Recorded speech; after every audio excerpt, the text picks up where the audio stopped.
우리 하나님의 말씀 찾겠습니다. 사무엘상 17장 41절로 51절입니다. 사무엘상 17장 41절로 51절 우리 함께 합독합니다. 블레셋 사람이 방패된 사람을 앞세우고 다윗에게로 점점 가까이 나아가니라. 그 블레셋 사람이 둘러보다가 다윗을 보고 업신여기니 이는 그가 젊고 붉고 용모가 아름다움이니라.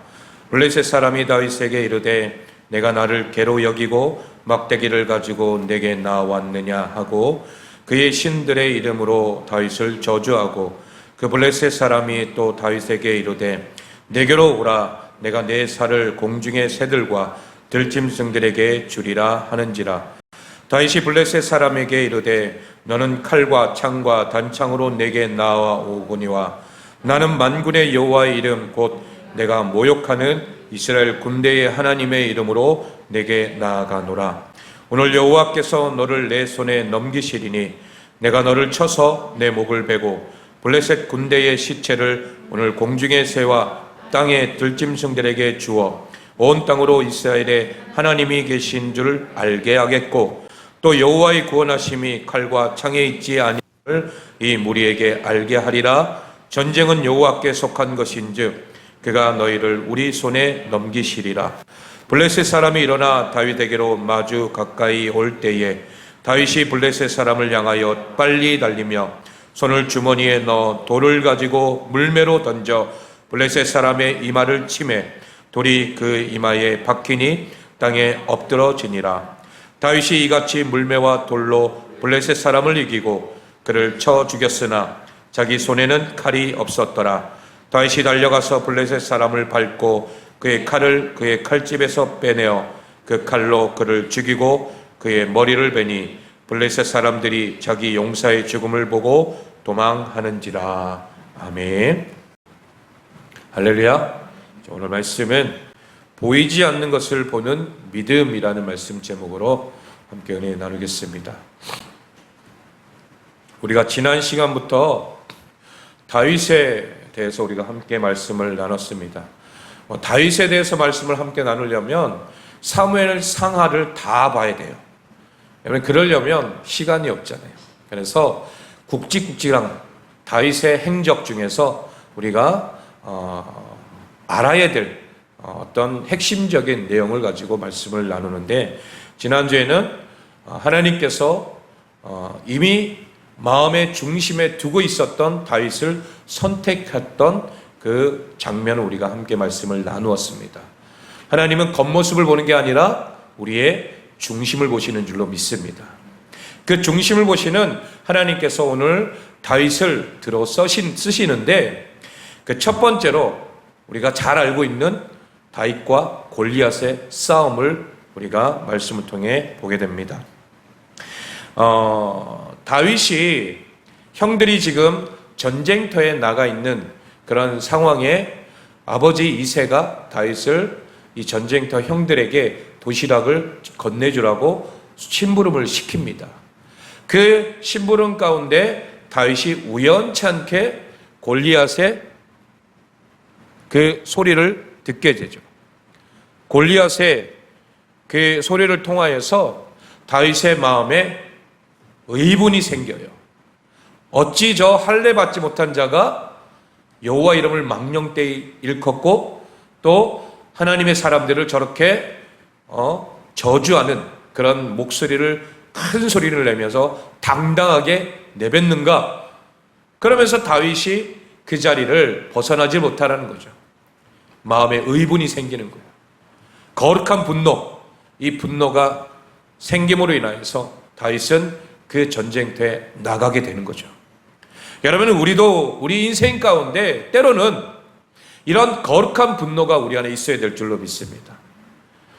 그냥 막 화를 내면서 분노를 일으키는 게 아니라 주님 안에 거룩한 분노, 이거는 있을 수 없다. 하나님 앞에서 이거는 도저히 있을 수 없는 일이다. 그런 마음이 우리 안에 생긴다면 이런 의분을 가지고 당당히 주님 앞에 나아가야 될 줄로 믿습니다. 오늘 본문에 드디어 다윗이 하나님의 이름을 망령에 일컫는 골리앗을 향하여 거룩한 분노, 의로운 분노를 가지고 골리앗 앞에 서게 됩니다.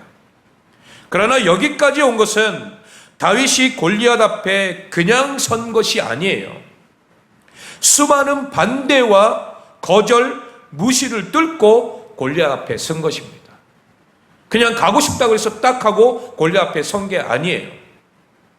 가장 먼저 자기의 큰형 엘리압의 벽이 있었다라는 거예요. 형제들의 벽.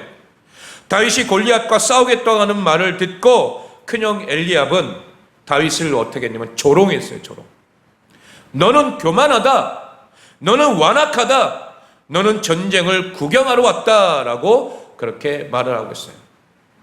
여러분, 이 다윗을 향한 그의 마음은 큰형 엘리압이 왜 이렇게 말했냐면 자신이 왕감이 될 수 있었는데 그 모든 것들이 다 지나가고 막둥이 이 다윗에게 사무엘이 기름 부어 그렇게 세웠던 그 모습을 아마 떠올렸을 거라는 거죠.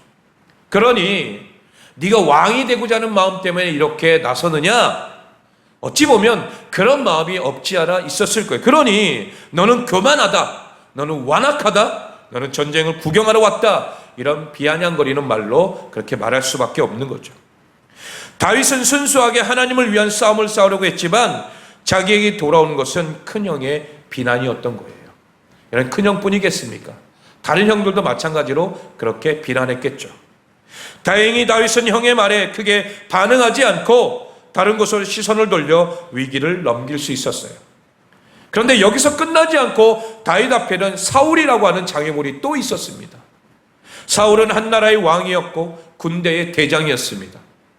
용기를 내어 골리앗과 싸우겠다고 하는 다윗에게 왕이 한다는 말은 고작 뭐래요? 너는 그와 싸울 수 없다라고 말하는 거예요. 우리 사무엘상 17장 30절 말씀 읽겠습니다. 시작. 사울이 다윗에게 이르러 내가 가서 저 블레셋 사람과 싸울 수 없으리니 너는 소년이요 그는 어려서부터 용사임이니라. 여러분, 이 때문에 무조건 패배할 것이다 라고 설명까지 덧붙이는 거예요. 이 말을 들은 다윗은 얼마나 낙담이 되었을까요? 하지만 다윗은 여기에 굴하지 않고 승리할 수 있었던 이유를 들어 사울을 설득하고 있는 것을 보게 됩니다. 다윗은 어떻게 사울 왕 앞에서 골리앗과 싸우겠다고 당당하게 말할 수 있었습니까? 그것은 전쟁의 승리는 하나님께 속한 것이다 라는 사실을 확신하고 있었기 때문이라는 거예요. 우리 사무엘상 17장 37절 말씀 상반절도 읽겠습니다. 시작. 또 다윗이 이르러 여호와께서 나를 사자의 발톱과 곰의 발톱에서 건져내셨은즉 나를 이 블레셋 사람의 손에서도 건져내시리이다. 아멘. 여러분, 다윗은 사자의 발톱과 곰의 발톱에서 자신을 건져낸 것이 하나님이다라고 고백하고 있어요. 여러분, 35절 말씀에 보면 거기에 내가 사자 입에서 빼앗긴 양의 새끼를 건져냈다라고 말하고 있어요. 내가 맹수들의 수염을 잡고 죽였다라고 말하는 거예요. 하지만 이 이야기를 마무리 짓는 37절 말씀에는 뭐라고 얘기하고 있어요? 내가가 아니에요. 여호와가 나를 맹수들에게서 건져냈다라는 거예요. 여러분, 결국 나를 승리하게 한 것은 누구예요? 여호와 하나님이시다라는 것을 고백하고 있는 거예요. 다윗이 용기가 있어서 담대해서 이런 맹수들과 싸워 이긴 게 아니에요. 하나님께서 능력 주시고 용기를 주시고 힘을 주셨기 때문에 그렇게 할 수 있었는 줄로 믿습니다. 다윗은 전쟁의 승리는 하나님께 속한 것이라는 것을 확신했기 때문에 골리앗 앞에서 이렇게 당당하게 설 수 있었던 거예요. 이처럼 영적인 전쟁을 할 때 생각하지도 못했던 장애물들을 우리가 만나는 경우가 있다라는 거예요. 가까운 가족이 나의 의지와 결단을 조롱하기도 해요. 에이, 네가 뭘, 이런 식으로 우리 앞에서 조롱할 때도 있다라는 거죠. 그럴 때 우리는 거기에 동요하지 말고 묵묵하게 나에게 맡겨진 영적 전쟁을 수행할 수 있는 지혜가 필요한 줄로 믿습니다. 오늘 말씀에 드디어 다윗이 골리앗 앞에 서게 됩니다. 다윗이 막대기와 물매를 가지고 골리앗 앞으로 나아가니 골리앗도 다윗을 보러 나옵니다. 골리앗은 눈에 보이는 것들로만 무장되어 있어요. 큰 키와 3m가 되는 그런 육척장신의 키, 그리고 우람 체구, 오랜 기간의 전쟁 경력, 이런 것들을 가지고 나왔다라는 거예요. 그런 골리앗은 다윗의 모습을 보고 놀라지 않을 수가 없었죠. 곱상하게 생긴 소년이 자기 앞에 떡하니 서 있는 거죠. 갑옷도 입지 않고 칼도 차지 않고, 이런 다윗의 모습에 골리앗은 어찌 보면 굴욕감 또 모욕감을 느꼈을 수도 있어요. 왜요? 자기하고 비슷한 체구나 아니면 어떤 전쟁 경력을 가진 대장이 나올 줄 알았는데 누가 나오고 있어요? 아주 작은 소년이 딱 앞에 서 있는 거죠. 그리고 그 감정을 표현하면서 다윗에게 외칩니다. 너는 나를 개로 여기고 막대기를 가지고 내게 나왔느냐. 이렇게 골리앗을 비아냥거리며 이야기합니다. 자신이 이방 신들의 이름을 들어 다윗을 저주했어요. 그러고는 자신이 그를 죽여 그의 살을 공중의 새들과 들짐승들에게 주겠다라고 그렇게 얼음장을 내며 큰 소리를 치죠. 골리앗의 총체적인 정신 공격에 이 다윗은 어떻게 반응합니까? 오늘 본문을 통해서 두 가지로 살펴보기를 원합니다. 첫 번째는 승리를 선포하라라는 것입니다. 다윗은 두려움에 쌓여 이성과 몸이 마비되지 않았습니다. 오히려 자기가 쓰러뜨려야 할 이 골리앗 앞에 승리를 선포하는 거죠. 다윗은 보이진 않지만 실제 하시는 만군의 여호와의 이름으로 나오게 된 줄로 믿습니다. 우리 함께 45절 말씀을 읽겠습니다. 시작. 다윗이 블레셋 사람에게 이르되 너는 칼과 창과 단창으로 내게 나아오거니와 나는 만군의 여호와의 이름 곧 내가 모욕하는 이스라엘 군대의 하나님의 이름으로 내게 나아가노라. 아멘. 다윗은 갑옷과 칼로 무장한 골리앗 앞에 여호와의 이름을 의지해서 나간다라고 선포합니다. 이게 바로 뭐예요? 승리를 선포하는 거죠. 그는 이 싸움이 단지 힘의 논리로 이루어지는 싸움이 아니다라는 것을 확신하고 있는 거예요. 여러분, 힘의 논리로 싸우면 다윗이 이길 수 있어요, 없어요? 이건 절대 이길 수 없는 싸움이에요. 그러나 하나님의 싸움이기 때문에 하나님의 이름만 의지하면 이길 수 있다 믿고 있는 거죠. 그리고 이 믿음을 통한 승리를 두려워 떨고 있는 모든 이스라엘 군대에게 보여주기를 원했던 거예요. 이게 바로 목적이었습니다. 47절 말씀도 우리 한번 읽어볼까요? 47절 시작. 또 여호와의 구원하심이 칼과 창에 있지 아니함을 이 무리에게 알게 하리라. 전쟁은 여호와께 속한 것인즉 그가 너희를 우리 손에 넘기시리라. 아멘. 다윗은 단순히 골리앗과 싸워 이기는 것에만 초점을 맞추지 않아요. 그보다 더 큰 목적이 뭐예요? 바로 두려워 떨고 있는 이스라엘 백성들에게 하나님을 어떻게 신뢰하는지를, 그 신뢰하는 법을 가르치고자 했던 겁니다. 전쟁은 칼과 창에 있는 것이 아니라 여호와께 속했다 있는 그 사실을 분명하게 보여주고자 했던 거예요. 이처럼 승리를 확신한 한 사람으로 인해 하나님의 영광이 드러나게 되는 줄로 믿습니다. 하나님의 능력을 적에게뿐만 아니라 아군에게도 보여주는 거죠.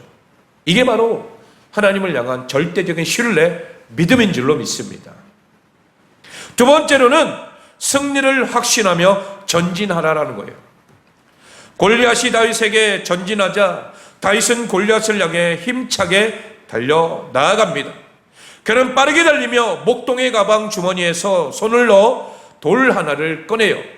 그리고 그 돌을 물매에 휘감아 날립니다. 그 돌이 골리앗의 이마에 명중했고, 그리고 골리앗은 그 땅에 그대로 쓰러져 넘어지게 되죠. 여러분, 40일 동안 벌벌 떨며 망연자실했던 이스라엘 백성들의 눈에 이 광경이 얼마나 놀라운 일일까요? 얼마나 충격적인 사실일까요? 당연히 다윗이 죽을 것이라 믿었던 사울은 또 얼마나 믿기 힘들었을까요? 당연히 골리앗이 승리할 거리라 그렇게 믿었던 블레셋의 군대는 도리어 얼마나 큰 두려움으로 다가왔을까요? 누구도 예상하지 못한 다윗의 승리로 오늘 말씀은 끝이 납니다. 여러분, 전쟁은 여호와께 속한 것인 줄로 믿습니다. 주를 믿는 자에게 바로 승리를 주신다라는 거예요. 그렇지만 우리가 해야 할 일을 해야 합니다. 주님이 주시는 승리만 믿고 우리가 전진하지 않는다면 두려워 떠는 자들과 다를 바가 없다라는 거예요. 여러분, 이스라엘 백성들도 하나님의 백성들이잖아요. 그러나 그들은 뭐 하고 있었어요? 뭐 하고 있었어요? 숨어 있었어요. 아무것도 하지 않았다라는 거예요. 그것은 주님이 원하시는 모습이 아니라는 거예요. 영적 전쟁에서 승리할 것을 확신함과 동시에 우리는 전진해야 될 줄로 믿습니다. 두려움과 마주해야 하며 이겨내야 한다라는 거예요. 이게 두렵다고, 이 상황이 너무나도 두렵다고 그것을 마주하지 않냐고 피하려고 하면 안 된다라는 거예요. 수많은 장애물을 뚫고 나아가야 될 줄로 믿습니다. 어떻게 해요? 주의 이름을 의지하며, 만군의 여호와 이름을 의지하며 우리가 전진하며 나아가기를 소망합니다. 두려움의 대상에게 승리를 선포하라는 거예요. 그리고 마지막으로 전심전력으로 나아가 승리를 얻어내야 될 줄로 믿습니다. 여전히 우리 앞에는 거대한 골리앗이 서 있어요. 여러 가지 많은 문제들이 산더미같이 쌓여 있다는 거죠. 우리의 힘으로는 도저히 이길 수 없는 골리앗, 그런 산과 같은 문제들이 우리 앞에 쌓여 있습니다. 우리는 전략으로 승리할 수 없는 골리앗이 있다라는 거죠. 그런 상황에서 오늘 말씀을 의지하여 우리가 주님 앞에 나아가는 거룩한 하나님의 백성들이 되기를 소망합니다. 승리를 확신하며 전진하시기 바랍니다. 힘차게 골리앗 앞을 향해 달려나가라는 거예요. 하나님이 우리에게 주신 말씀의 물맷돌을 가지고 승리를 쟁취하라는 것입니다. 승리를 확신하며 전진할 때에 우리는 주님이 주시는 승리를 반드시 경험하게 될 줄로 믿습니다. 앞으로 우리의 평생의 삶에서 이런 승리를 우리는 매 순간순간마다 경험하기를 소망합니다. 마지막 결론입니다. 우리 히브리서 11장 1절 말씀 듣겠습니다. 시작. 믿음은 바라는 것들의 실상이요 보이지 않는 것들의 증거니. 아멘. 여러분, 보이느냐 안 보이느냐의 문제보다 더 중요한 것은 어떤 권위를 신뢰하느냐입니다. 다윗은 보이진 않지만 그 어떤 것보다 강한 힘을 가진 만군의 여호와 이름을 의지하며 나아가게 된 줄로 믿습니다. 불가능해 보이는 싸움이었지만 믿음의 눈으로 보면 승리하게 되어 있다라는 거예요. 골리앗의 큰 키와 무기를 보고 겁에 질린 사람들은 결국 패배할 수밖에 없어요. 하지만 먼저 하나님을 바라보고 하나님의 관점으로 본 이 다윗은 승리하게 되었다라는 거죠. 이처럼 영적 싸움도 믿음의 눈으로 바라보는 것이 바로 승리의 시작인 줄로 믿습니다. 믿음의 눈으로 보았다면 그 다음은 승리 확신해야 된다는. 누가 함께 하시기 때문에요? 하나님이 함께 하시기 때문에요. 확신이 없으면 두려움에 쉽게 노출돼요. 그러나 두려움에 마음을 내어주면 우리의 이성과 몸이 결국 마비되는 거예요. 이는 패배로 직결된다라는 거죠. 대적과의 싸움에서 하나님께서 나에게 주신 그 승리를 주실 것이라는 확신을 가질 때에 우리는 두려움에서 떠나가게 될 줄로 믿습니다. 그 후에는 막연하게 승리할 것이라고 믿는 것이 아니라 하나님의 방법대로 승리할 것을 믿고 확신하며 나아가기를 소망합니다. 내 방법이 아니에요. 하나님의 방법입니다. 승리를 확신하며 이제 전진하는 일만 남았어요. 여러분, 우리가 말씀을 들었습니다. 이 말씀을 가지고 이제 세상을 향해 나아가야 돼요. 우리의 자녀들도 오늘 성경학교 말씀을 통하여서 예수님과 함께하는 삶을 들었어요. 내가 예수님과 함께하기 위해서는 먼저 예수님을 알아야 된다는 거죠. 그 예수님은 바로 생명의 떡이시다. 나를 살리시고 영원한 천국에서 우리 영생복락 누리게 하실 능력의 하나님이시다라는 것을 알게 됐다는 거죠. 그 예수님과 함께할 때에 영원한 생명 가운데 우리는 두려움에 거하지 않게 된다는 거죠. 오늘도 이 말씀이 우리에게서 바로 그런 능력을 주시는 말씀이 되는 줄로 믿습니다. 우리 끝으로 요한일서 5장 4절 말씀 읽고 마치겠습니다. 시작. 무릇 하나님께로부터 난 자마다 세상을 이기느니라. 세상을 이기는 승리는 이것이니 우리의 믿음이니라. 아멘. 아멘이십니까? 우리의 믿음만이 우리가 세상을 이길 수 있다라는 거예요. 이것이 바로 보이지 않는 것을 보는 믿음이에요. 오늘 하루는 주님께서 허락하신 최고의 하루인 줄로 믿습니다. 오늘 하루 모든 우리 거룩한 하나님의 백성들, 우리 모두가 나를 부르신 가정, 학교, 직장에서 주님이 주시는 승리를 누리기를 예수 그리스도의 이름으로 축원합니다.